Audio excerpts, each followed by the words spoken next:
Hello guys, இன்றைக்கி Sunday special நாங்கள் செஞ்ச chicken biryani with chicken gravy and fish fry எப்படி செய்கிறதுன்னு பார்க்கலாம். இன்றைக்கி நான் எடுத்துக்கிட்டது சிக்கன் கிரேவிக்கு 1 kg சிக்கன் அண்ட் பிரியாணிக்கு 1 kg சிக்கனும் 3/4 கிலோ அரிசியும் எடுத்திருக்கேன். சிக்கன் நல்லா வாஷ் பண்ணிவிட்டு அதில் மஞ்சத்தூள், உப்பு, இஞ்சி பூண்டு பேஸ்ட்டு, கொத்தமல்லி தூள், மிளகாத்தூள் இதெல்லாம் போட்டு நல்லா பிசைஞ்சு, அப்புறம் ஒரு 100 ml ஆஃப் 100 ml தயிர் அதை ஆட் பண்ணி அதை நல்லா பிசைஞ்சு நல்லா பெரட்டி விட்டு அதை தனியாக எடுத்து வச்சுட்டேன். அதுக்கப்புறம் ஃபிஷ் ஃப்ரை பண்ணுறதுக்கு அது நான் கொஞ்சம் இஞ்சி பூண்டு பேஸ்ட்டு, அப்புறம் அதில் மஞ்சத்தூள், உப்பு, மிளகாத்தூள், அப்புறம் கார்ன்ஃப்ளவர் மாவு, சோள மாவு சொல்வோம்ல, அது எல்லாத்தையும் போட்டு நல்லா பிசைஞ்சிட்டு கொஞ்சம் கொஞ்சமாக தண்ணி ஆட் பண்ணி சாந்து பதத்துக்கு வச்சுட்டு, அதுக்கப்புறம் நான் என்னென்னா 1 கிலோ பாறை மீன் வாங்கியிருக்கேன். அந்த பாறை ஃப்ரை தான் பண்ண போகிறோம். தலை, வால் எல்லாத்தையும் சேர்த்து தான் நான் போட போகிறேன். ஸோ இதுக்கு என்னென்னா சாந்து மாதிரி நான் ரெடி பண்ணியாச்சு. கொஞ்சம் கொஞ்சமாக தண்ணி ஆட் பண்ணி அதை நல்லா கிளறி விட்டுட்டு, அதுக்கப்புறம் மீனில் எல்லா மீன்லேயும் ஃபுல்லாக அப்ளை பண்ணிடணும், ஒவ்வொரு மீனாக. இது என்னென்னா நம்ம ஜஸ்ட்டு சாந்து அப்ளை பண்ணிவிட்டு இதை எடுத்து ஃப்ரிட்ஜில் வச்சிடலாம். நம்மளுக்கு எப்போ பொரிக்கணுமோ அப்போ நம்ம எடுத்து இதை யூஸ் பண்ணிக்கலாம். இது நம்ம மசாலாலாம் அப்ளை பண்ணி வச்சோம்னா ஒரு 2-3 நாள் கூட கெடாமல் இருக்கும். ஸோ இது நீங்கள் ட்ரை பண்ணி பாருங்கள். நான் எந்த ஒரு மீன் வறுவல் மசாலாவோ இல்லை எந்த மசாலாவோ நான் இதுக்கு ஆட் பண்ண மாட்டேன். இப்படி தான் நான் மீன் ஃப்ரை பண்ணுறதுக்கு மசாலாஸ் நான் ரெடி பண்ணுறது. 5 ஐட்டம் தான்.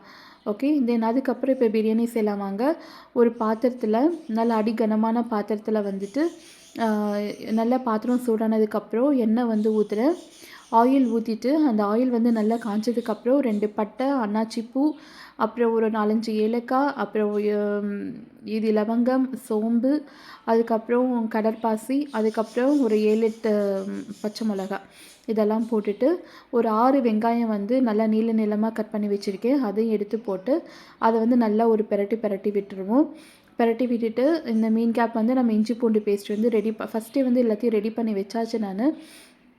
இதை நல்லா கிளறி விட்டுட்டு அந்த இது பாருங்கள், கொஞ்சம் இந்த டிரான்ஸ்லூசண்ட்டாக இருக்கும், அதாவது கொஞ்சம் வெந்த மாதிரி இருக்கும். அந்த சமயத்தில் இஞ்சி பூண்டு பேஸ்ட்டு போட்டு அதையும் நான் நல்லா மிக்ஸ் பண்ணிவிடுவேன். மிக்ஸ் பண்ணிவிட்டு அதை நல்லா எண்ணெய் பிரிஞ்சு வந்ததுக்கப்புறம் அது கூட கட் பண்ணி வச்சுருக்க தக்காளி எடுத்து போட்டு அதையும் நல்லா ஃப்ரை பண்ணிடுறோம். இப்போ இதில் கொஞ்சம் உப்பு ஆட் பண்ணிடுவோம். அதுக்கப்புறம் புதினா, அப்புறம் கொத்தமல்லி தழை. புதினா நம்ம அதிகமாக போடக்கூடாது, அதிகமாக போட்டோம்னா கசப்படிச்சிடும், ஒரு மாதிரி இல் டேஸ்ட் ஆகிடும் பிரியாணி. ஸோ அதனால் ஒரு கையளவு புதினா இருந்தால் போதும். அப்புறம் 2 கையில் கொத்தமல்லி தழை, அது நல்லா ஃபைனாக சாப் பண்ணி அதுவும் போட்டு நல்லா மிக்ஸ் பண்ணி நல்லா பிரட்டி விட்டுக்கோங்க. அப்புறம் ஒரு தட்டு போட்டு அதை மூடி வச்சுருங்க.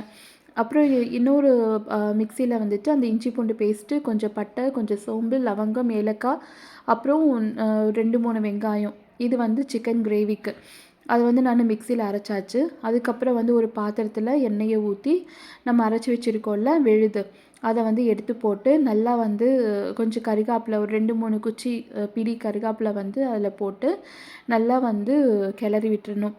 கிளறி விட்டதுக்கப்புறமா அது கூட உப்பு, தக்காளி ஆட் பண்ணிவிட்டு தக்காளியும் நல்லா பிரட்டி விட்டுட்டு அது கூட உப்பு, மஞ்சத்தூள், மிளகாத்தூள், மல்லித்தூள் அதெல்லாம் போட்டு நல்லா மிக்ஸ் பண்ணிக்கோங்க. அது கொஞ்சம் எண்ணெய் பிரிஞ்சு வர ஸ்டேஜில் நம்ம கழுவி வச்சுருப்போம்ல 1 கிலோ சிக்கன், அதையும் எடுத்து போட்டு நல்லா கிளறி விட்டுருங்க. இது நம்ம இஞ்சி பூண்டு பேஸ்ட்டு அந்த விழுதெல்லாம் நம்ம அரைச்சோம்ல வெங்காயமெல்லாம் போட்டு அதில் லைட்டாக தண்ணி ஊற்றி அந்த மிக்சியில் ஒட்டிகிட்டு இருக்கிறதெல்லாம் எடுத்து அகெயின் இதில் ஊற்றிடுவேன். ஊற்றிட்டு அவ்வளோதான் நான் தண்ணி இதுக்கு ஆட் பண்ணது. ஓகே, அதுக்கப்புறம் சிக்கன் வேகும்போதே நம்மளுக்கு தண்ணி விடும். ஸோ அதனால் இதை நம்ம ஒரு தட்டு போட்டு மூடி வச்சிடலாம். இப்போது தட்டு போட்டு மூடி வச்சிட்டோம் அப்படின்னா கொஞ்ச நேரத்தில் நம்மளுக்கு சிக்கன் வெந்து கொடுத்துரும். இப்போ இந்த பாத்திரத்தில் என்னென்னா நம்ம ஃபஸ்ட்டு என்ன போட்டிருந்தோம், வெங்காயம், தக்காளிலாம் போட்டிருந்தோம் இல்லையா, புதினா, கொத்தமல்லிலாம், அது கூட நம்ம மேரினேட் பண்ணி வச்சிருந்த சிக்கனும் எடுத்து போட்டு ஹாஃப் பாயில் நல்லா வெந்துருச்சு. அதுக்கப்புறமா நம்ம ஒரு டம்ளர் வெறும் ரைஸ் தான் எடுத்திருக்கேன், சாப்பாட்டு அரிசி தான் எடுத்திருக்கேன், பாஸ்மதி அரிசியோ இல்லை சீரக சம்பாவோ நான் எதுவுமே எடுக்கலை. ஓகே, இது ½ அன் ஹவர் நல்லா ஊறி இருக்குது சாப்பாட்டு அரிசி. ஓகே. இதுக்கு வந்து நான் 1 டம்ளர் ரைஸுக்கு 2 டம்ளர் தண்ணி வந்து ஊற்றுவேன். அதை வந்து நான் ஃபஸ்ட்டே ஊற்றி தண்ணி வந்து நல்லா கொதி வந்துருச்சு. கொதி வந்ததுக்கப்புறமா அரிசி எடுத்து போட்டுட்டு இதை வந்து நல்லா ஒரு கிளறி விட்டுட்டு உப்பு சரியாக இருக்கான்னு சொல்லி செக் பண்ணிக்கணும். எப்பயும் பிரியாணி செய்யும்போது வந்து உப்பு கொஞ்சம் தூக்கலாக தான் இருக்கணும். அப்போ தான் அந்த அரிசி வெந்து வரும்போது நம்மளுக்கு வந்து பிரியாணிக்கு கரெக்டான உப்பு வந்து நம்மளுக்கு கிடைக்கும். ஓகே. இப்போ வந்து என்னோடய சிக்கன் கிரேவி வந்து எனக்கு ரெடி ஆகிடுச்சு. இது கூட வந்து நான் கொத்தமல்லி இலை வந்து கட் பண்ணி அதை வந்து மேலே தூவி வந்து நான் கார்னிஷ் பண்ணி ஸ்டவ்வை வந்து ஆஃப் பண்ணிவிட்டேன். இப்போ வந்து எனக்கு சிக்கன் கிரேவி வந்து ரெடி ஆகிடுச்சு. இப்போ நம்மளோட பிரியாணிக்கு போகலாம். இந்த பிரியாணியில் வந்து இப்போ அரிசியெல்லாம் போட்டிருக்கோம் இல்லையா, இந்த அரிசி பாருங்கள் மேலே வந்து இப்போ நம்மளுக்கு தெரியும். இந்த மாதிரி சமயத்தில் வந்து நம்ம தட்டு போட்டு மூடி வச்சுட்டு ஒரு 2 மினிட்ஸ் கழித்து திருப்பி அதை ஓப்பன் பண்ணி நல்ல ஒரு பிரட்டி விட்டுட்டு ஒரு தட்டு போட்டுட்டு ஒரு பாத்திரத்தில் நம்ம வந்து தண்ணி ஊற்றி இதை வந்து வைக்கலாம். அப்படி இல்லைன்னா பழைய தோசைக்கல் இருக்குது அப்படின்னா அதை நம்ம கீழே வச்சு ஸ்டவ் வந்து சிம்மில் வச்சு அது மேலே இந்த பிரியாணி பாத்திரத்தை வச்சு அது மேலேயே நம்ம வெயிட்டு வைக்கலாம். இந்த மாதிரி தான் நம்ம தம் பண்ணுவோம். இது வந்து நான் ஒரு 15 மினிட்ஸ் வச்சுட்டேன். இப்போ என்னோடய பிரியாணி ரெடி.